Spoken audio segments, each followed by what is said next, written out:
my first 15 years trying to get out of the woods because I thought it was horrible. And I spent the next 20 years trying to get back.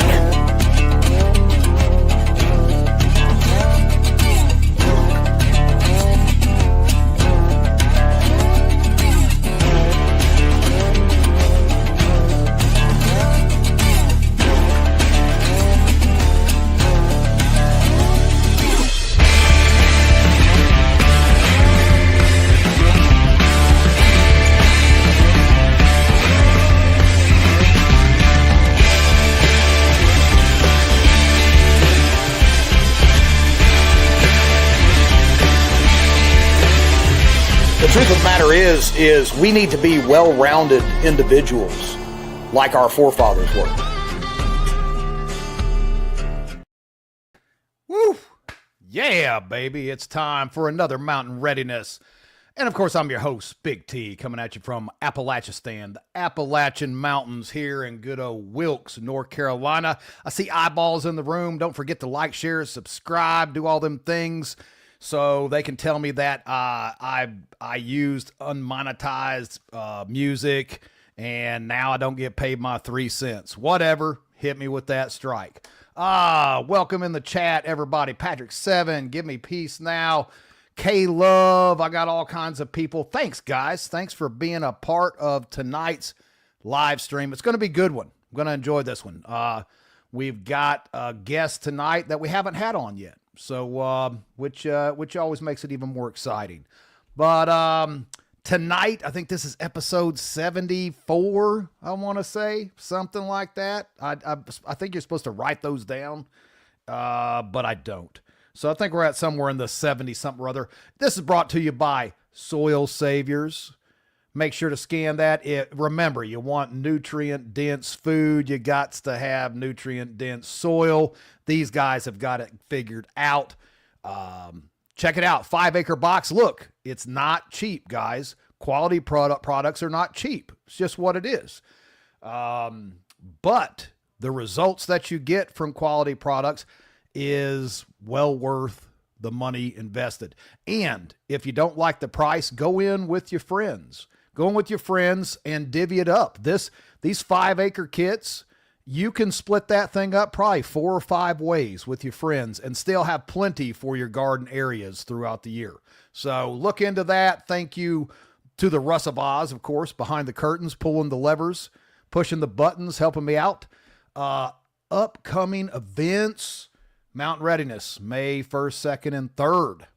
Get your tickets. I added some more instructors. They just got added just the other day. So if you haven't kept up, check them out. We got some new people.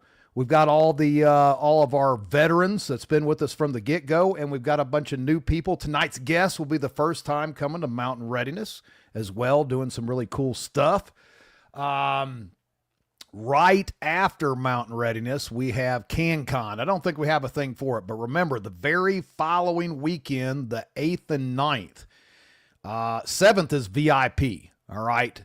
If you're a VIP, it's the 7th, 8th, and 9th. Good luck on that, because the VIP tickets went on sale today, and it usually lasts about 10 minutes before they're completely sold out. So good on you if you got one. You probably didn't, though. So 8th and 9th for the rest of us. And, of course, Mountain Readiness West. Mountain Readiness West in Swan Lake, Montana. 80 acres of awesomeness, an hour from Glacier National Park. That's all I'm going to say. I mean, where can you go? Oh, and we're going to be eating elk and moose. We just signed on Radio Made Easy.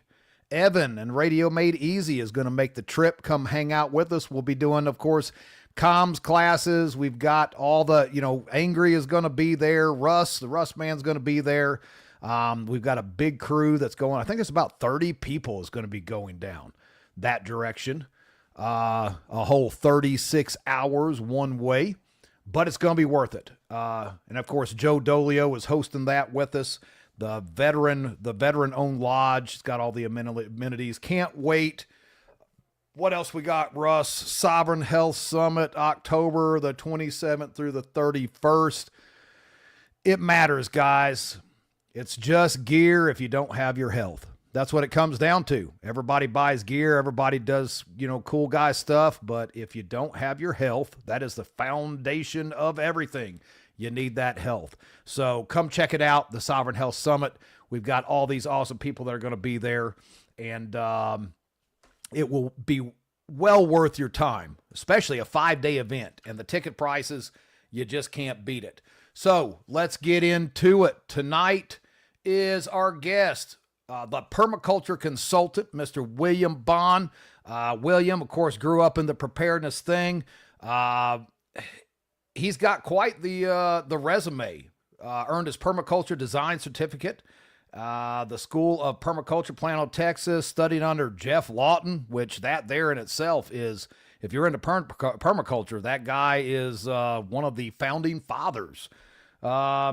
Apprentice at the Earthship Biotecture, which I find as a carpenter, that's really cool. We're going to have to talk about that tonight, amongst a plethora of other things that he does that we'll get in here tonight.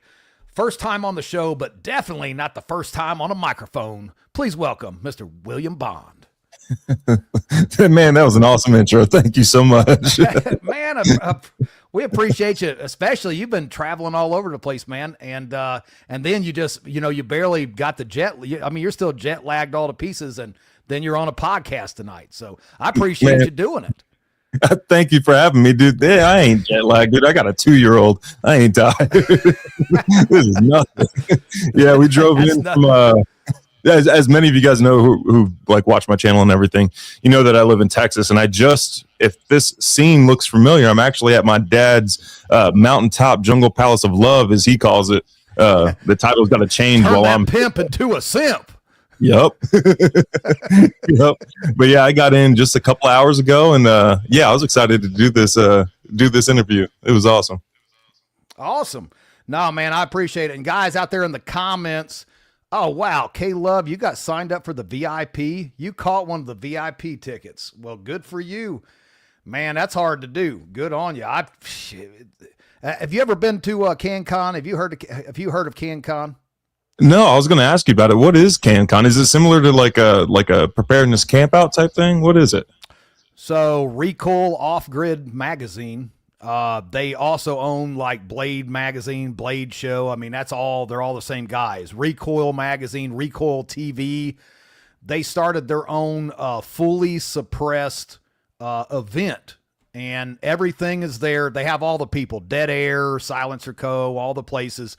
They supply the ammo, and you just go around shooting all their stuff all day long, checking out all the suppressors. And, they've got, so we're going to be there. We set up a booth right there. Of course, Recoil Off Grid, I have to introduce you to our good friend, Patrick Dietrich, who is the chief editor of Recoil Off Grid Magazine.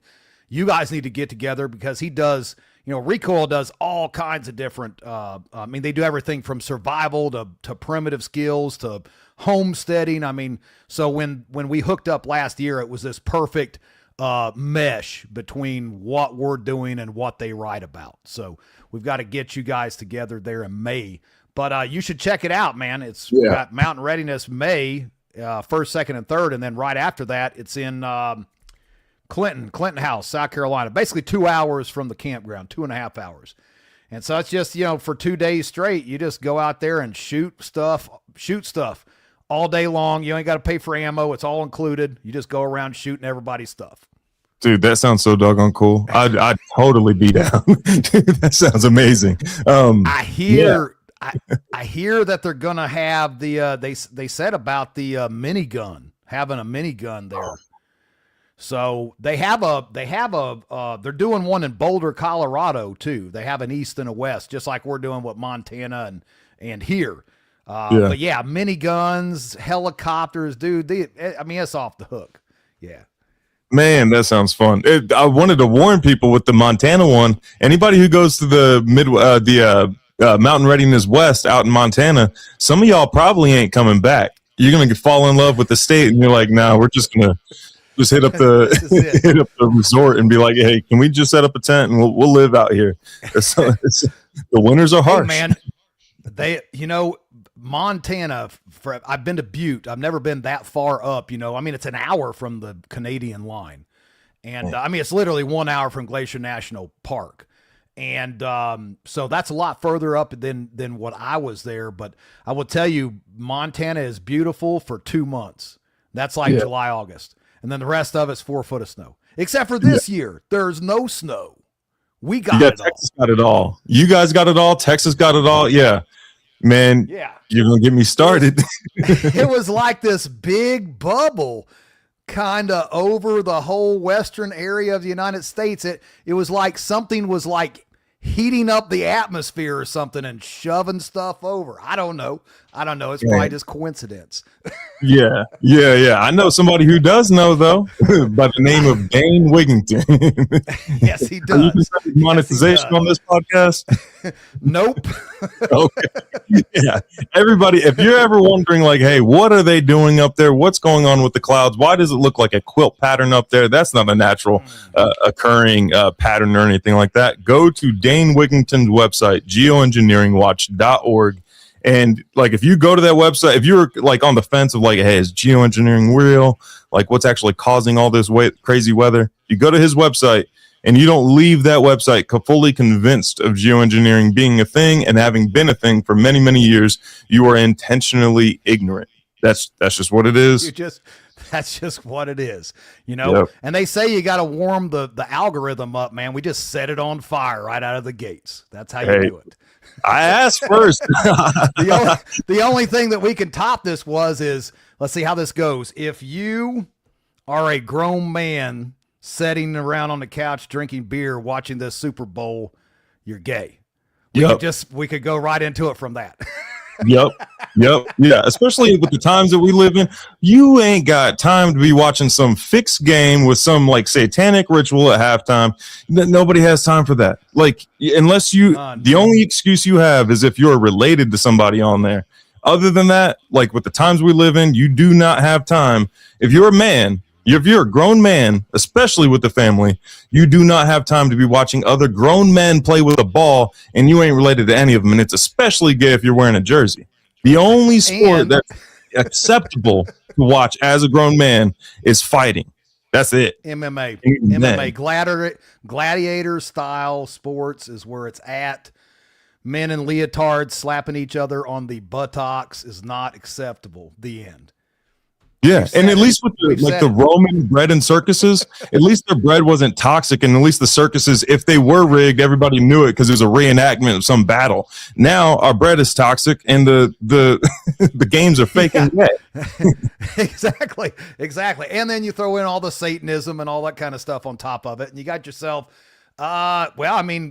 basically just another Sodom and Gomorrah. That's what we got.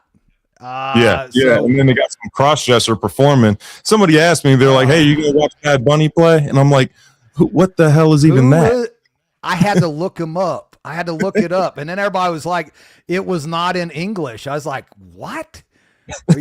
Are you telling me we had a halftime show that was not in English? Are you serious? How does that work? Where are we at? It's American football. It's specifically called American football. It's not like they're playing soccer. Anyway, yeah, you can get me going on. At one time, Hank Williams Jr. used to sing opening that show up. That's how American it was. And now we're not even singing it in. We're not even speaking English in the halftime. So, let's see. They said it wasn't Spanish either. I don't know. I have no idea. I have not watched it. I felt like I should check it out. I Googled, the bunny whatever. And I was like, well, this is nothing that I'm interested in. So I didn't dive into that any deeper. I felt like it was chasing after things that I didn't need to see. It was like that, follow not the ways of the necromancer. The seer, the necromancer, all those things. Just don't even do it. So I just didn't even look anymore at it. But yeah, it's pretty sad. So we're going to get along great if they don't kill the stream. But the upside is I'm not as cool as you and your dad, so I don't get looked at quite as hard as you guys do. So chances are we'll be okay. But hey, guys, if you have a question, we've got a permaculture professional in the house. And planting season is coming up. So if you've got some gardening or permaculture questions, man, hashtag perma, drop those questions in here and we will go through those and get to them, as many as we possibly can, as we roll through tonight's show. So I think there was a couple in there. I already did that one. Great guest. We can even throw some of that stuff up. There we go. Oh, Great thank you, tonight. Nancy. I agree. Nancy's actually in she's taking my online permaculture design course right now. Yeah, she's awesome. Nice. She's eating through that material too. That's awesome. Man, and then also, guys, because you are on an audio platform as well, like I'm at your service. My YouTube channel is called the Permaculture Consultant. If you are listening on audio platform and you don't have the opportunity of leaving a question in the comments, shoot me an email, or you can leave it in the comment section of any of my permaculture Q&A videos. Every other video that I do is a permaculture Q&A where I just go through and answer your questions, because I can come up with whatever videos that I come up with and hope that it's beneficial to you guys. But if you guys ask me direct questions, then I can answer your question directly in either video format, here, email, whatever it may be. I'm at your guys' service. Man, that is awesome. And you guys, for real, between him and his dad, those guys, you guys are my idols when it comes to permaculture and all that. Like, I've learned more from watching you and your dad than I have anything else. Yeah, I mean, that's a fact. That's a fact.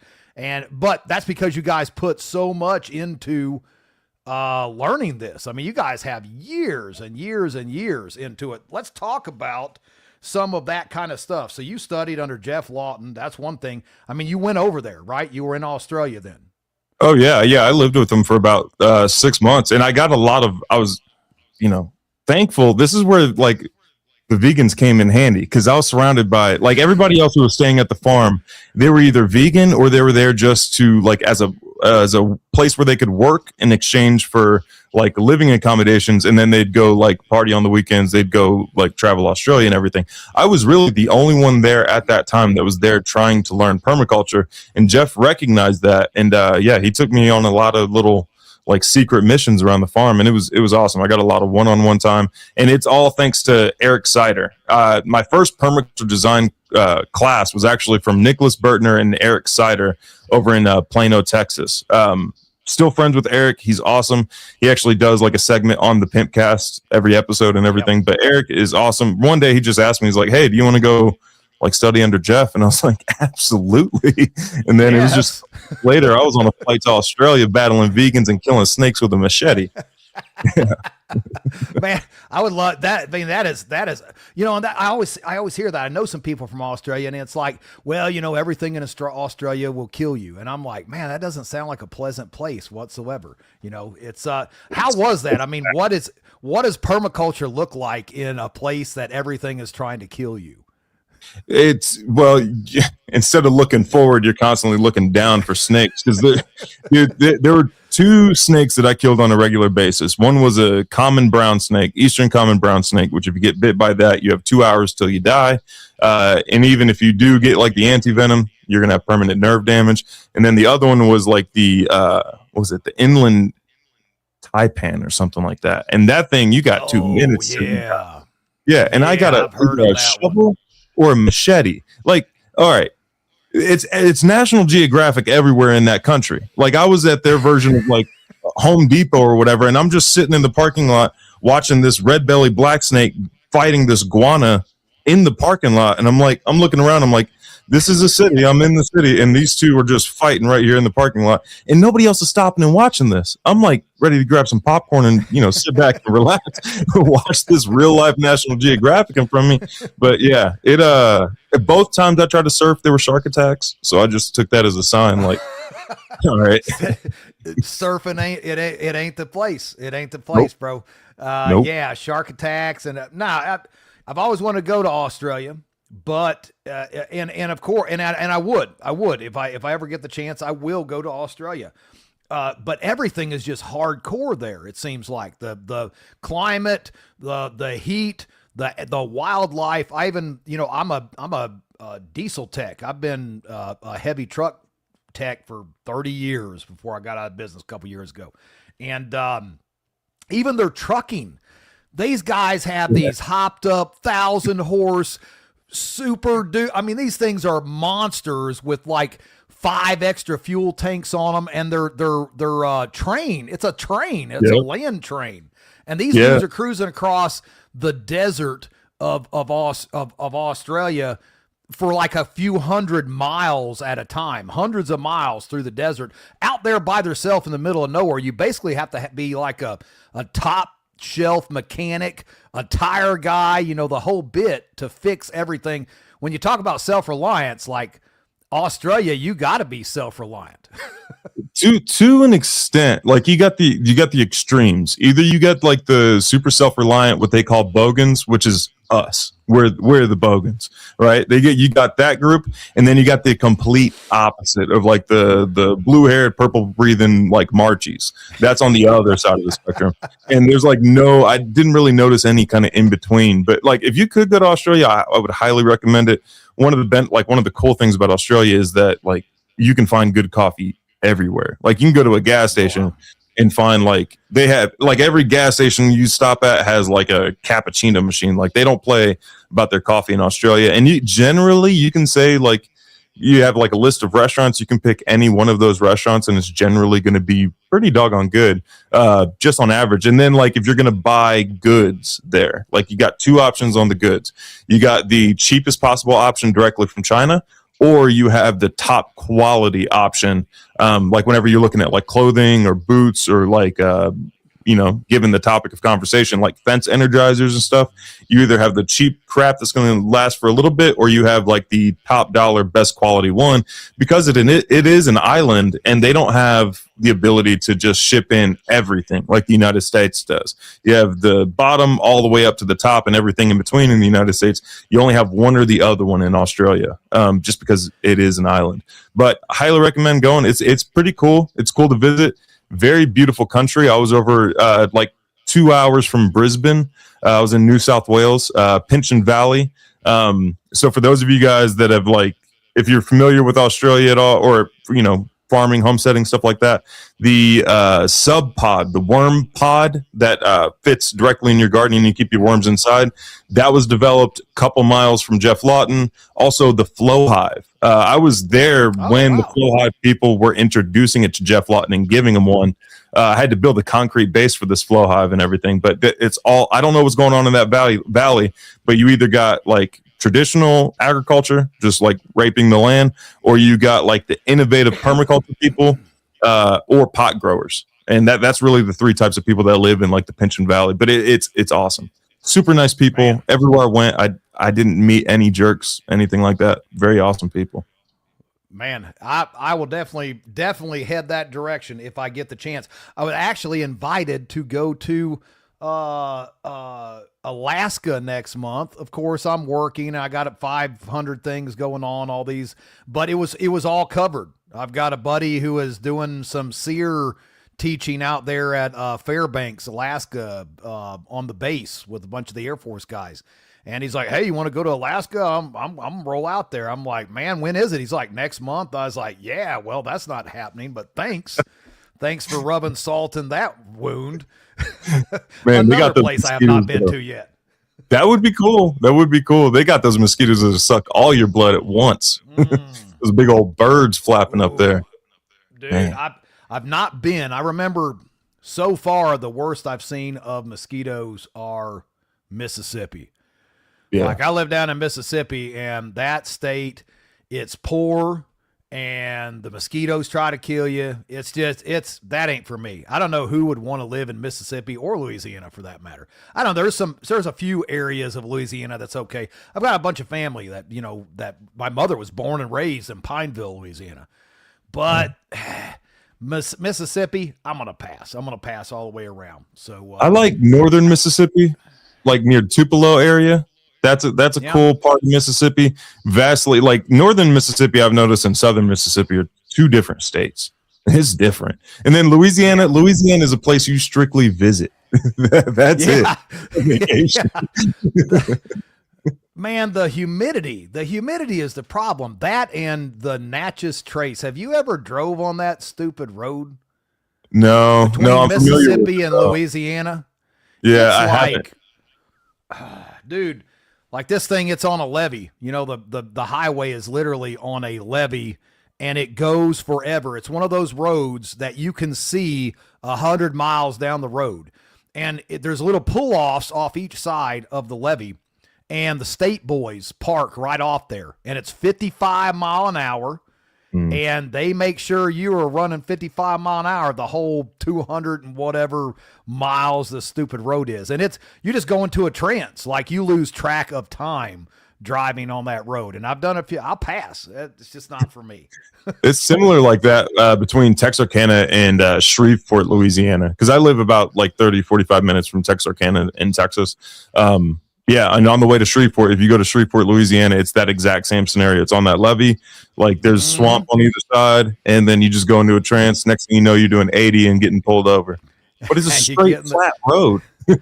Oh yeah, it's a straight, perfectly flat road. It was like the Mayans came in there and carved that thing to perfection. You know, Yeah. It's and Andrew, the food is good. I'll give you that. They have great food. I love the food, but it's not worth it. The humidity when I walk outside of the house, and it's 7:30 in the morning, and I break a sweat before I reach the handle of my car, to the door. Like, that's too hot. Man, that's too much humidity. Now, if you can handle that heat, like I live not too far. I'm in the tri-state area. It's really more like the quad state area in Texas, where I got Louisiana, Arkansas, and Oklahoma on the far east side of Texas, not too far from me. They're all within easily an hour drive. And if you can handle the heat in there and the humidity there, you're not going to be bothered by the Australian heat. I thought like everybody was like I went to Australia thinking it was going to be hotter than Texas was. Got there and not a single day was like, oh, this is hotter than Texas, or this is too much. Like I was there during their summer. Got in there during the spring, left during the fall. And not one day, and I was camping the whole time, and not one day was I like, oh, this is sweltering, or this is hot. So yeah, they must have patched that hole in the ozone. No doubt. Yeah, that's what it was. I'm glad they fixed that over there.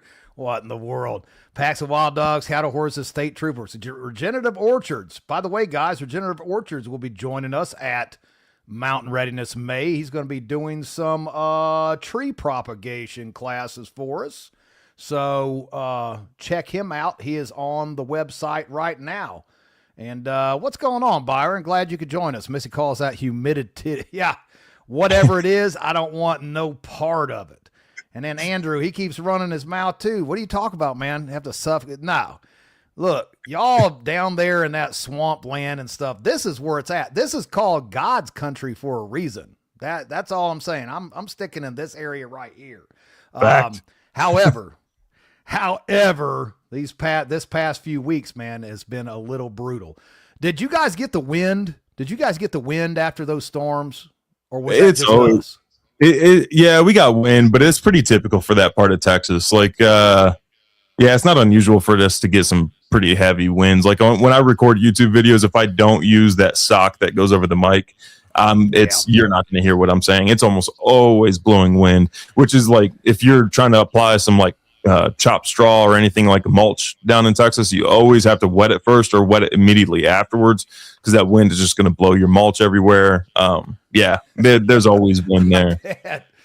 Yeah. Well, we got right after that storm, big snowstorm, ice, all that. We got 65 mile an hour wind gust here at this house to these hills. Not even kidding you, man. It was like straight up. I thought it was a hurricane. It was a snow hurricane. Like, this stuff was brutal. It was flipping over. I've got 4x8 goat sheds, all built out of treated lumber, and then I covered in metal, and it's just open faced. Dude, I had 2 of them flip all the way across the back of the property here. It picked them up and threw them, across the hill. And that's trees down. Of course, we can get back to that whole. But here's what was crazy. The next day, I walk outside, and the sky looked like 20 years ago. Like it blew everything away, and it was just the gorgeous sky that I remember from 20 years ago. And then, of course, by the end of the day, it was gone. Yeah. Everything flying around, stitched it, tic-tac-toed it all to pieces. But, Yeah. It's watch out for God's part 2 around here. yeah. I even talked to your dad, and dude, we've been having these ground penetrating helicopters. They're contracted for geological and mineral. They have flight. I got a map. I'll text it to you. I got a map, the flight log of this thing flying over my house about 30 times. It was so low, dogs went crazy. I grabbed the M4. I thought somebody's coming through the door. And I'm like, what in the world? It was that low. They were running 3,200 feet is what they were pushing the radar below surface. 3,200 feet. So they probably fried at what I had left of brain cells going over and running this thing. But so I started looking into it. Come to find out, this place started, take a guess where, down around Asheville, all the whole area. And they started it the month before Hurricane Helene come through. Yeah. And then next thing you know, so now all of a sudden I got them flying over my house. And then a month later, we get this Antarctic, North Carolina weather, and then crazy wind and super cold. I'm like, it just doesn't seem like a coincidence. So yeah, T, you're gonna get me started. Yeah, let's start on this. Let's start on this. I know, your dad, being Billy Bond, and you have blazed your own trail. There is no overshadowing here. You guys, you are your own man by far. But I gotta ask, what was it like growing up with the pimp Billy Bond? What was that like? All right, let me peel back the veil real quick. What you guys see is no different than what I grew up with. Like that is how that is in real life. Like what you guys see on the Pimpcast, what you guys see on the YouTube channel, all the sayings, all the everything. It is exactly the doggone same. But I'm extremely blessed to have my parents as my parents. Like going through public school, you go to school during the day, get your indoctrination, and then when I got home, that's when the real education began and everything like that. But also, like, they just taught me how to teach myself, how to become like an autodidact, to question what's actually being. They were teaching me the trivium without even putting a label on it. Like the human anti-lie detector, right? It was. I couldn't have asked for better parents, for sure. Everything that I've screwed up in my life, it wasn't because they didn't tell me not to do it.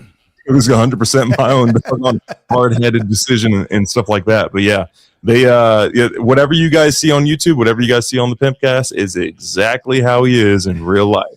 That's he can't act. Through and through. Yep. Yep. You can't put on a facade. Now, and I love what you said right there, because, there's a lot of people, I've known people, they sit around and they're like, oh my God, why do you do this to me? It's always the same. It's like, if it's something bad, God's doing it. And, if it's something good, God doesn't even come into the picture. But, self-inflicted, man. I love how you just said that. You're like, man, it's not because they didn't tell me. And I have done so much stupid crap. And so many bad things have happened in life, but it's all self-inflicted. I would go as far as to say 98% of the stupidity that's happened in my lifetime was all self-inflicted. Same. Yeah, 100%. Yeah. Like there were very clear warnings like, hey, that's not the right route to go. And I just went blind and just kept on going or something like that. But yeah, it was fantastic. And then like I got in trouble a lot during school because I would argue with teachers, and it was my dad's fault. And every time I got like in trouble for any of that stuff, we went to go see a movie. Dad gave no respect to the public school system at all. Like he pulled me out like oh yeah, like if there was a new Marvel movie out or like Lord of the Rings. I remember when Lord of the Rings was coming out, the first 3, he pulled me out of school and they'd ask him like, hey, why are you what are you pulling him out for? Like, what's the reason? He's like, oh, we're going to go see a movie. And they were like, well, you can't pull him out of school to go see a movie. He's like, it's my son. Yes, I can. Yeah, but yeah, the complete disrespect and lack of respect for supposed authority. Like there's a logical fallacy called appeal to authority. Like if you think of like a pharmaceutical commercial or anything, they have that person in the white jacket and then they're giving you information. 9 times out of 10, that person ain't even a doctor, but you automatically assume that it's a doctor because they got the white jacket on. That's a perfect like example of appeal to authority. There was none of that going on in the household. So I'd be arguing with teachers about like the moon landing and stuff like that. I got a bad grade in study hall because I argued with the teacher about the moon landing and everything. But yeah, it was definitely interesting and unlike every other kid that I was going to school with, for sure. That's great though.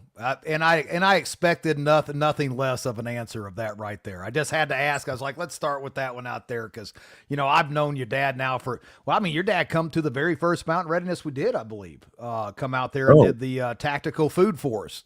And, so, I met him, then I had, TJ was out there. That's when him and, TJ first met in person, Bear. And, I've kept up with your dad ever since then. So, but I was like, we've got to lead with that right there. How do you maintain a healthy form of family and lifestyle with as much as you're doing? Because you do consulting, permaculture consulting, so you travel around pretty much so anywhere, correct? Wherever they're willing to foot the bill. Yeah, I'll go to war zones. Right. Yeah. I mean, how much money you got? Folded in half so it looked like more. I'm there. So especially with trying to stay with healthy eating, healthy living lifestyle. How do you balance? And you do like 500 videos a week, it seems like. Plus your online permaculture school that you're doing. How do you maintain that family, healthy family lifestyle? Man, I have every single day I write a list every single day. And then shout out to Andy Frizella. He has a podcast called Real AF. First started listening to him maybe 4 or 5 years ago or something like that. And I found out about this. My cousin actually told me about this program called 75 Hard. And then at first I was like, man, that's a horrible workout program. Like you're working out twice a day, every day for 75 days. Like that's not beneficial at all. And then I met John over at SOE. And he recommended doing 75 Hard, and 75 Hard literally probably changed the direction I was going in life. It built discipline. Not that I was like completely undisciplined before. I just I learned how to build discipline and become more disciplined and develop the attitude. Like, I don't care what's going on. Like, I'm still going to get done what I need to get done every single day.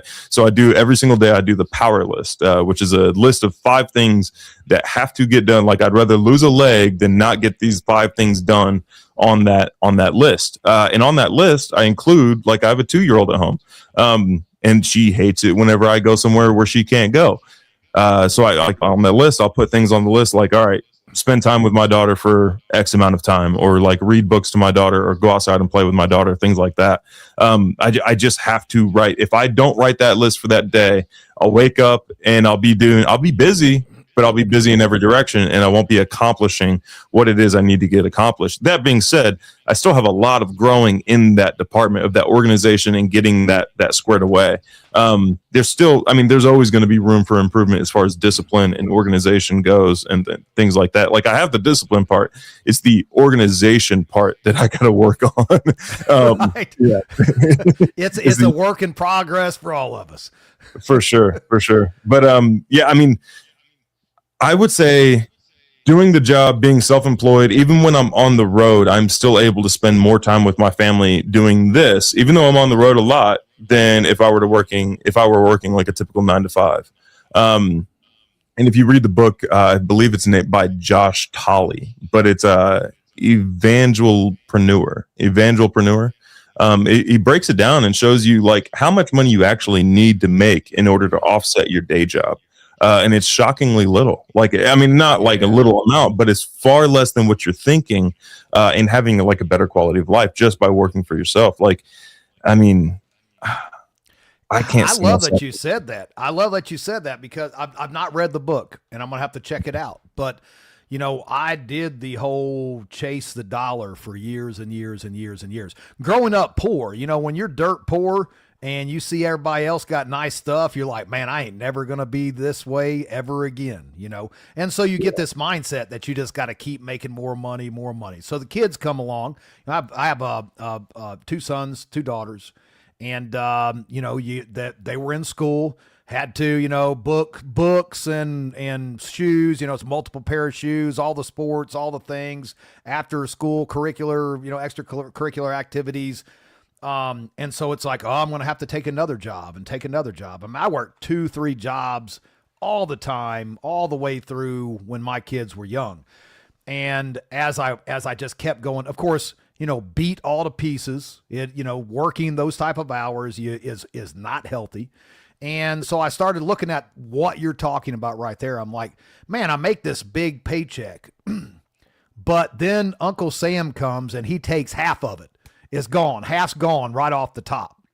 And then the rest of it, you know, you're on the road and you're eating out and you have all these expenses, and some of them are expensed by the company that you work for, but there's always those hidden costs that you just can't roll into the per diems. And so you're spending all this money. And I was like, you know, man, instead of worrying about a $500 food bill because I have 4 children, probably should have just grew a garden and cut a big chunk of that food bill completely out. And just like you said, it is insane how little money that you need to maintain actually a decent, adequate lifestyle. Yeah, the key is to avoid unnecessary, stupid debt. That's the main key right there.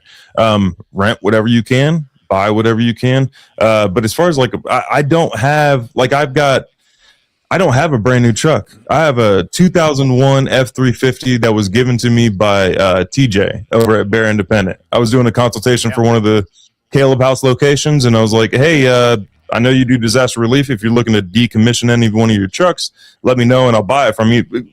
Thinking that it was going to be pretty beat up and like, I just need to get something from the property to the other property. That's all I need it for. And then he gave me the F350, and then my wife's car was given to her by her brother. Now, those are like rare circumstances. Rarely are you gifted like a vehicle.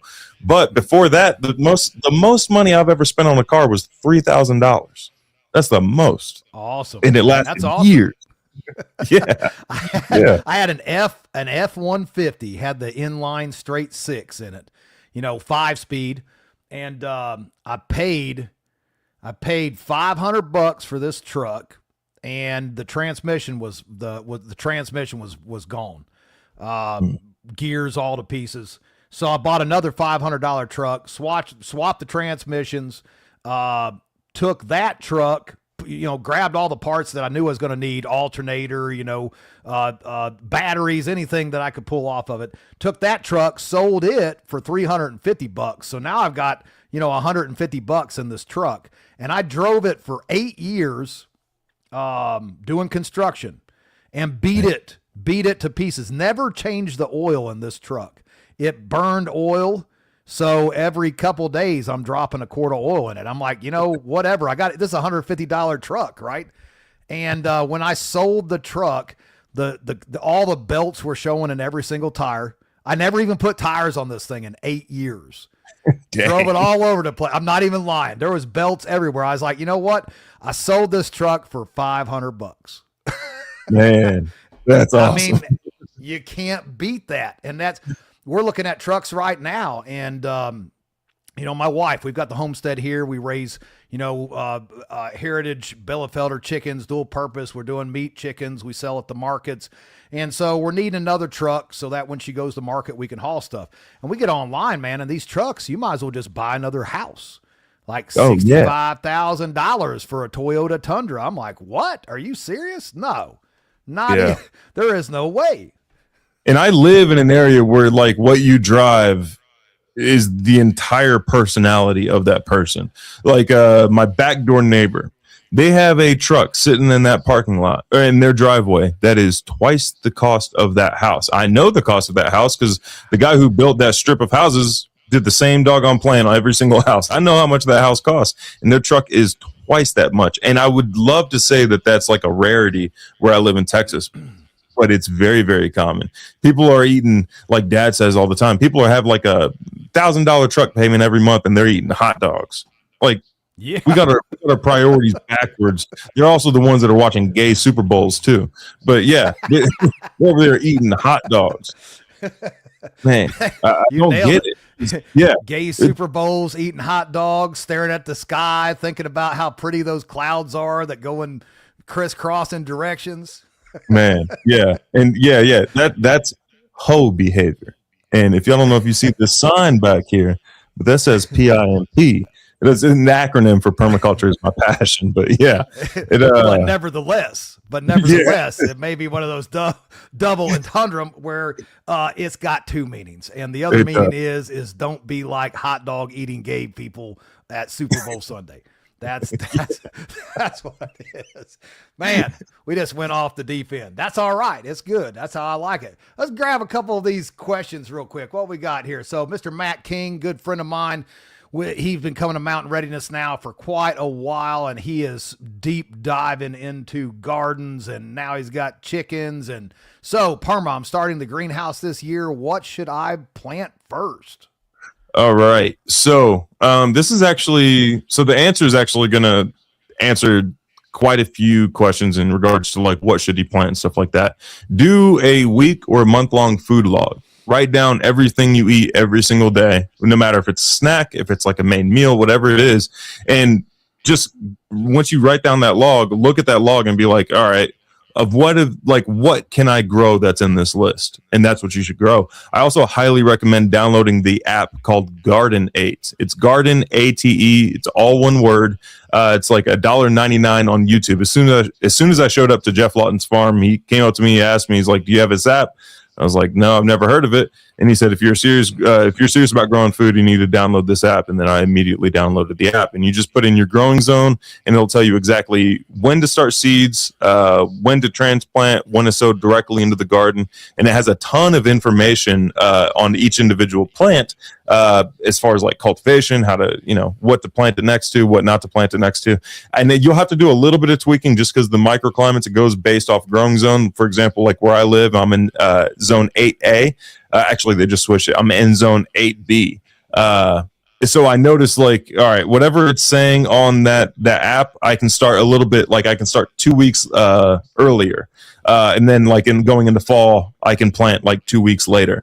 But as far as what you should plant, plant what you eat. Like a lot of people, like where I live in Texas, they all grow okra. And the reason they all grow okra is not because they eat okra. It's because it makes your garden look good. Because it doesn't matter how much you abuse it, how dry that summer is, you're always going to have some pretty okra plants out there that are always going to do fantastic. Now, as far as like, if you're wanting specifics, if you said you started in the greenhouse this year, so I'm assuming like whatever your growing situation in there is brand new. Whether you did raised beds or in the ground growing, whatever it may be, get a cover crop in. That is going to be the easiest, most passive form of soil building in your greenhouse that you could possibly do. For example, I did when I first moved back to Texas.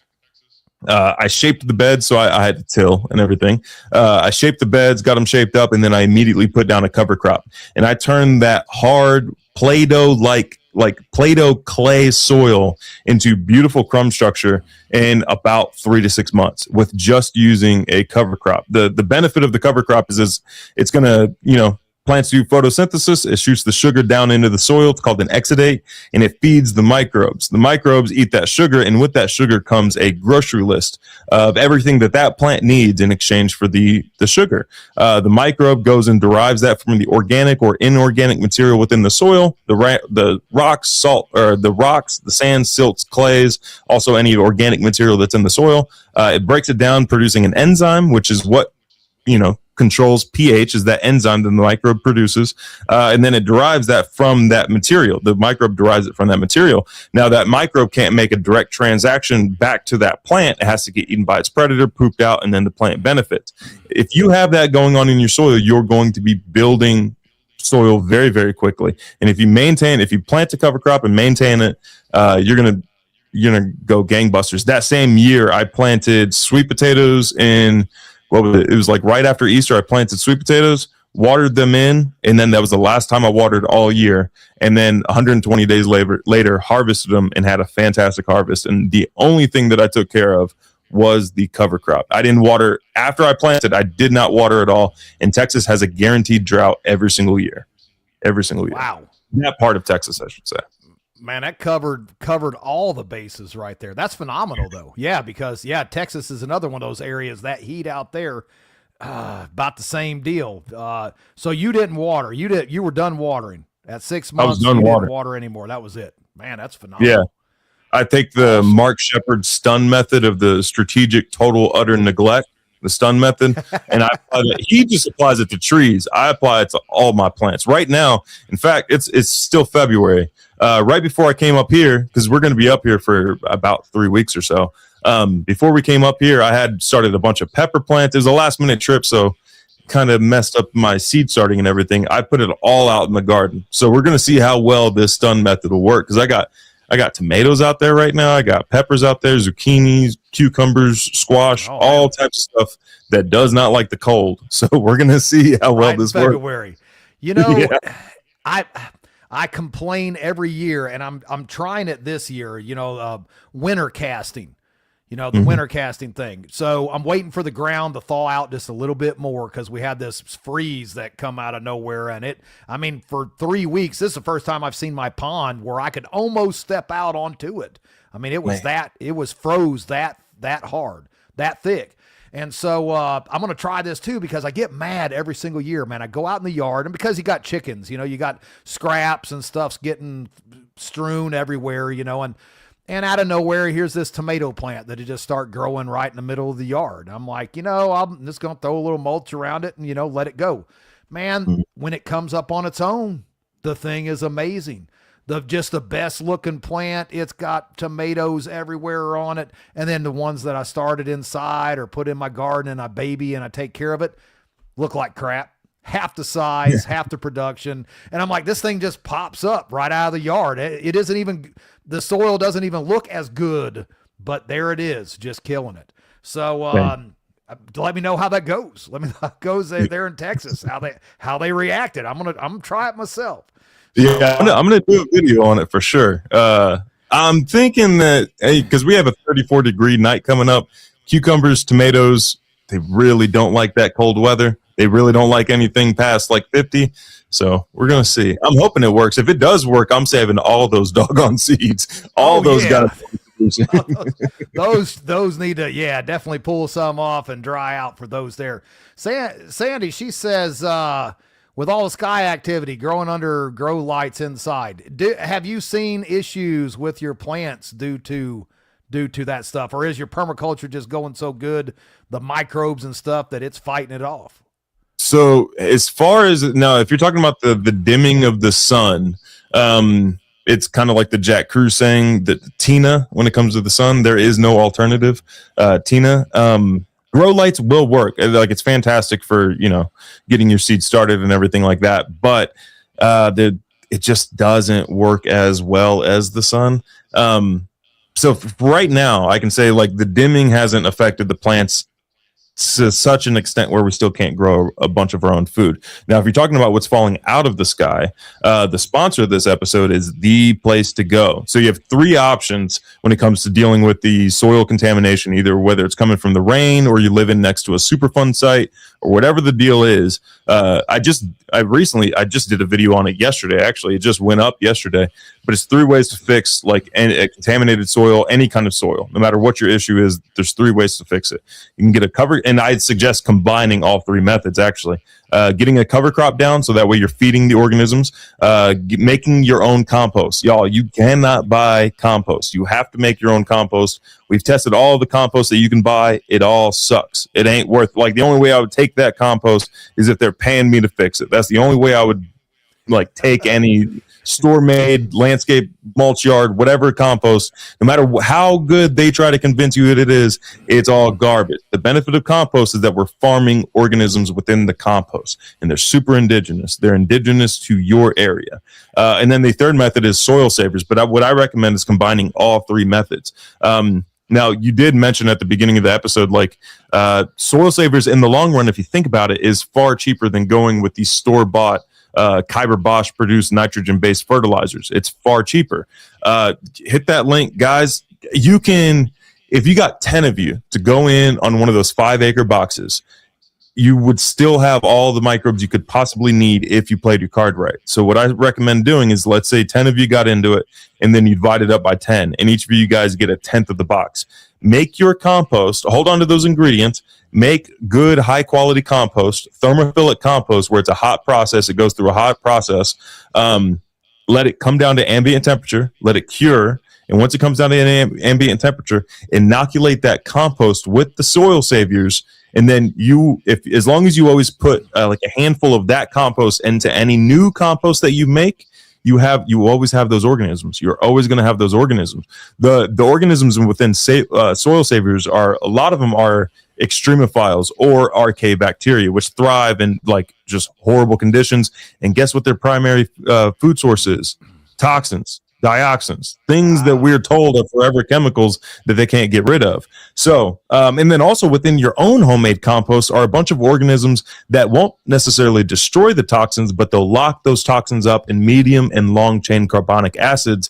And let's say it's heavy metals that are being sprayed on you. Heavy metals are only bioavailable to your plants when your pH is below 4.5.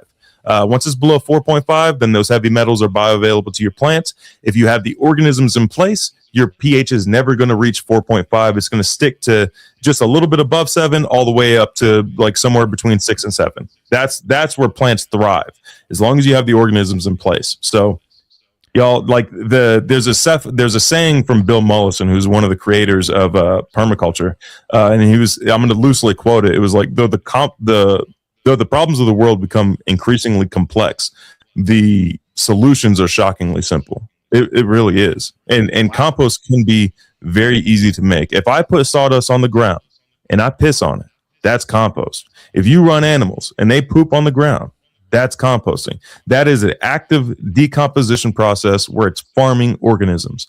Man, dude, if you don't stop me, I'm going to go the rest of this time talking about that's all right. Yeah, I love it. That's why we brought you on here, man. They ain't here to hear my mouth, man. They're here to hear yours.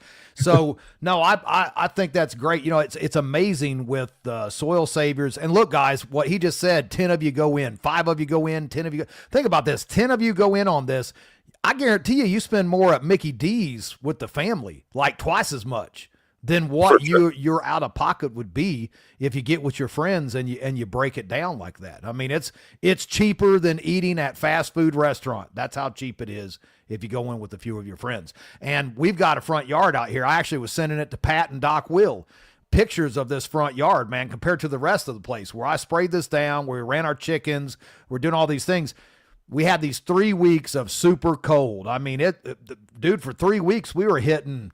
Good night. We were like 12 degrees for a high for multiple, like a week straight. It was like 12, 15 degrees for a high. The windy night, we hit 30 below zero wind chill here in North Carolina, here in Appalachia. My grass, all the ice and stuff is melted off, and it's emerald green still. Man, like emerald green, all 3 weeks of cold. And that tells me, man, those roots there's stuff down there in that dirt that's doing its job, because it looks like the hills of Ireland right out here in my front yard after 3 weeks of just being beat unmercifully from this weather. I'm going to call that a win. Man. Now, you said Matthew was in Montana, right? Matthew is down in South Carolina. He's in South Carolina. Okay, so for those of you guys that get like with snow every single year, here's an awesome way to passively make compost exactly where you're growing. In fact, I have a client that's up in Michigan who's getting his property ready for when he moves to that property. He's going to run cows and sheep and stuff like that, but he can build soil in the meantime. And this is all you have to do before your snowpack comes in every single year. If you're in an area that gets guaranteed snow every year, before your snowpack gets in, put a ton of organic matter on the surface of wherever you're trying to grow food. It could be pasture, it could be like raised beds, in-ground beds, orchards, whatever it may be.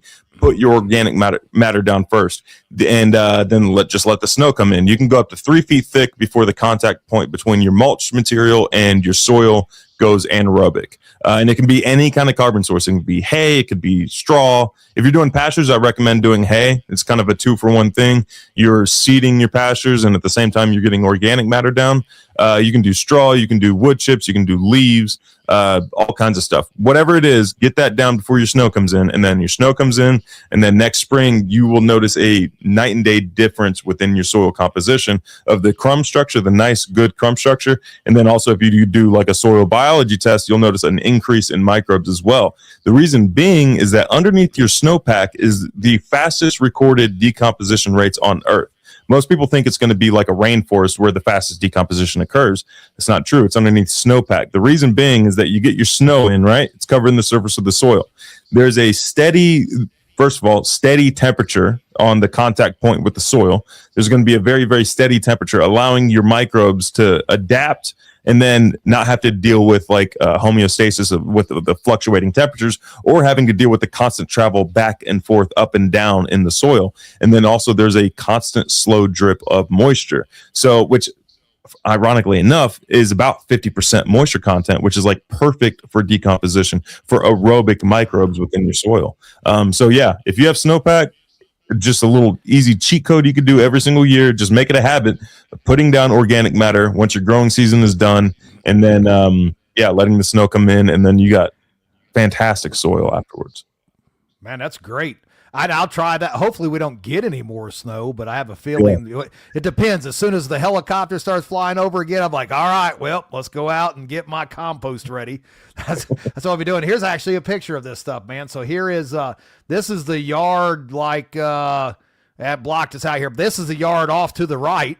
There's the yard off to the right that I didn't treat anything. Here it is. Dang. Wow. Dang.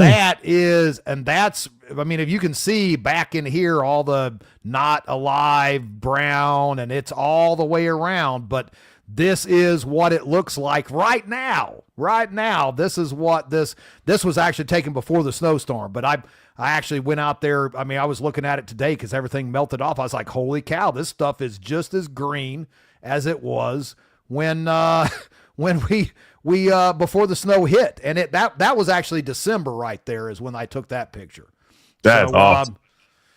I love it. We had one more question. I know we're going long, but we had one more question from our boy down in Louisiana, Mr. Andrew. He said, Perma is a edible landscape, the same as permaculture.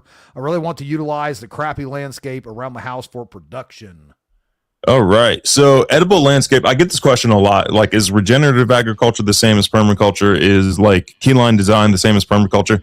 Think of permaculture as a toolbox, and all of those methods are within the toolbox. Now, if I'm going to a house site and I'm doing like a plumbing job, right? I don't need wire strippers, so I'm not going to use that tool for that application. So that's all permaculture is it's an umbrella or it's a toolbox, and depending on what the job is determines what tools you're going to use. But yeah, absolutely, edible landscape, I would say, is one of the tools within the toolbox. There's some awesome examples of like suburban or urban agriculture. I'm like, okay, here's another. Man, I'm about to go off. There's a Just whole. Just do it.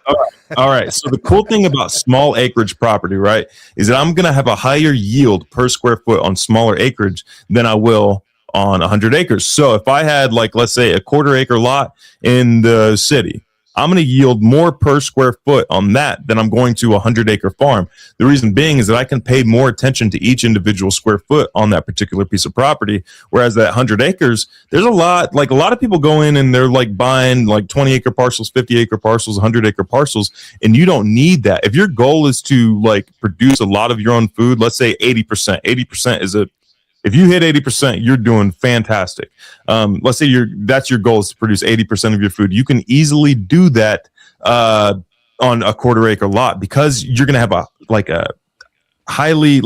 dense food production on that 1/4 acre lot if it's designed well. That's where a lot of people fall apart, is that it's not designed well. A lot of people get into, let's say a lot of people are coming in from the tech industry and they're getting into permaculture and regenerative agriculture. A lot of it being due to this AI type stuff. And then during COVID and all that stuff, they were losing jobs, or they just had a lot of extra time on their hands and they wanted to start producing their own food. The issue is that they get the property and they're like, cool, now I'm going to do all the stuff all at the same time.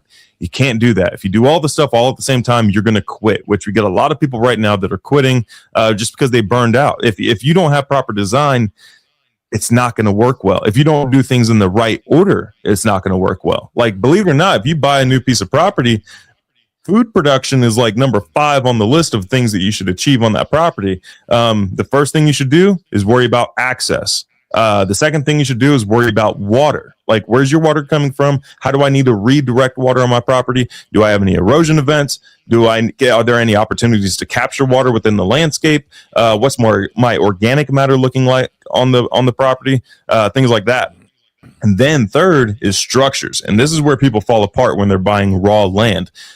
People buy raw land and they put in like a fifth wheel or some temporary housing, something like that.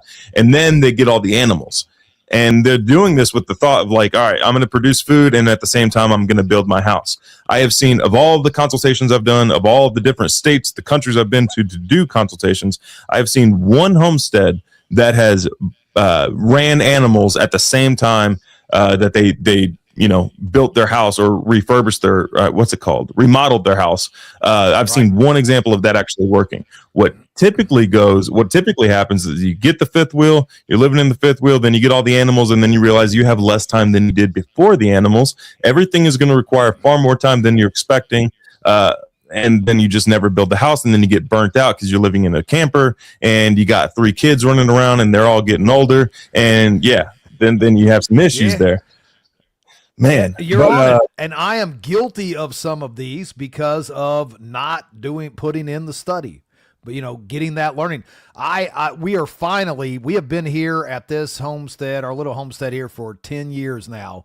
And I'm pretty sure if I could flip the clock back 10 years, I could be here in 3 years.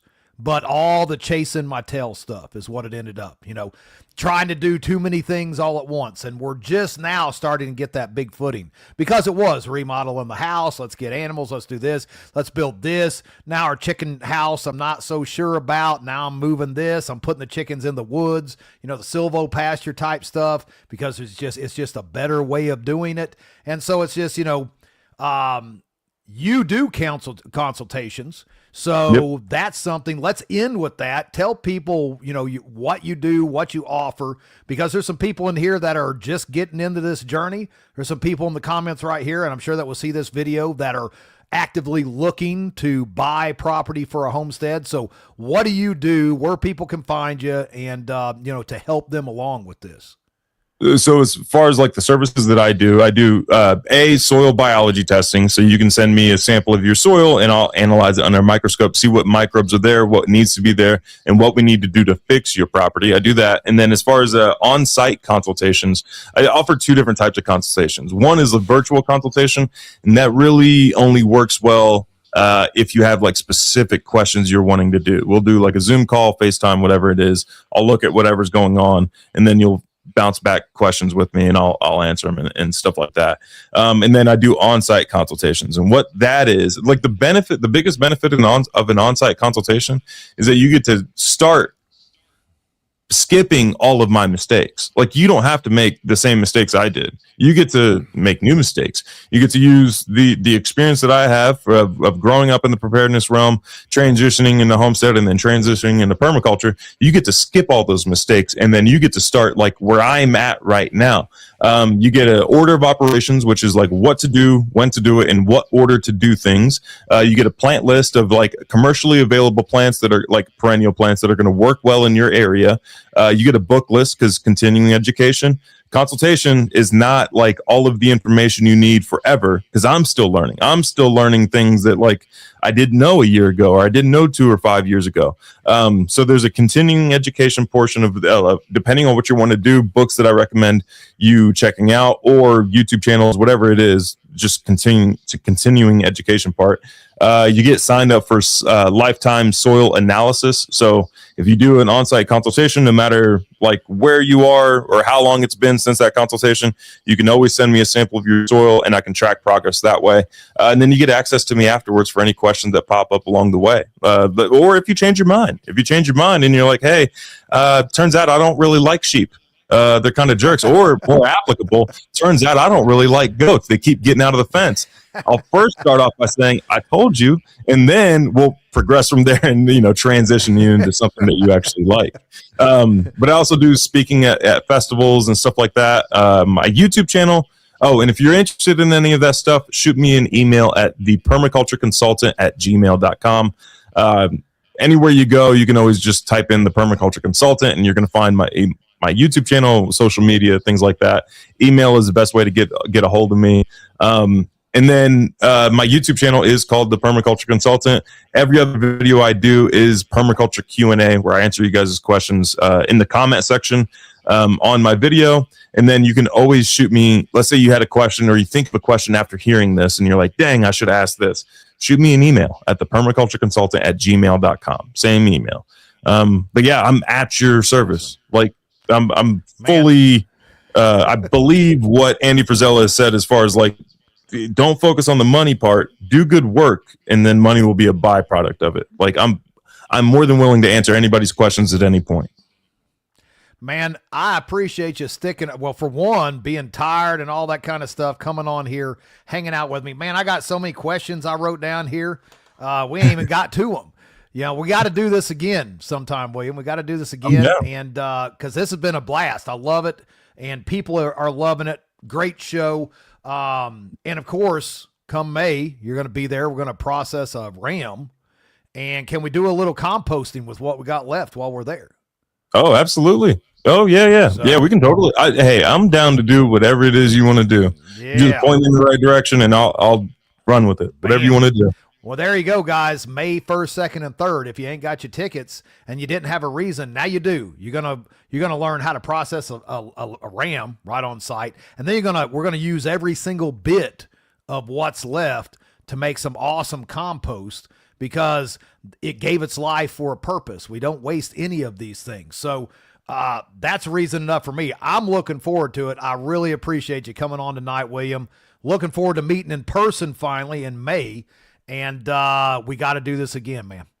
I'm down. Hey, man, I'm here for 3 weeks. So, yeah, just let me know. Sounds like a plan. Well, you guys, thanks for joining us tonight. It's been a great show. Thank you, William. Thanks to the Russ man, the Russ of Oz, pushing buttons, pulling levers behind the curtain. You guys know the routine. Stay safe. Stay ready. We'll see you next Monday.